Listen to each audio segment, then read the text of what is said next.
বন্ধুরা, আজকে আমি আমার স্টাইলে তোমাদের সাথে আমুদি মাছের চচ্চড়িটা শেয়ার করি।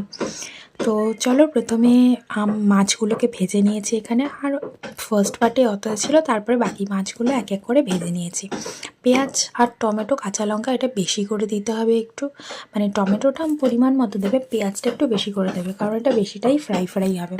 তারপরে সাথে আদা রসুনটা দিয়ে নিয়েছি, লঙ্কার গুঁড়ো, হলুদ গুঁড়ো, জিরে গুঁড়ো সবটাই দিয়ে নিয়েছি। দিয়ে নেওয়ার পরে এখানে ভালোভাবে কষিয়ে নিয়েছি। তোমরা চাইলে এই পর্যায়ে একটু জলও দিয়ে দিতে পারো, আমি জলটা পরে অ্যাড করেছি। মাছটা দিয়ে ভেজে টেজে নিয়ে তারপরে হাফ কাপ মতো জল অ্যাড করেছিলাম, সেটা দিয়েই একটুখানি ভাপে, মানে একদম সিমে করে ভাপে বসাবো, মানে কি বলবো, একটু কষাতে বসাবো। তারপরে সুন্দরভাবে ঢাকা চাপা দিয়ে দিলাম। ঢাকা চাপা খুলে একটু ধনেপাতা ছড়িয়ে নাও, হয়ে গেল রেডি।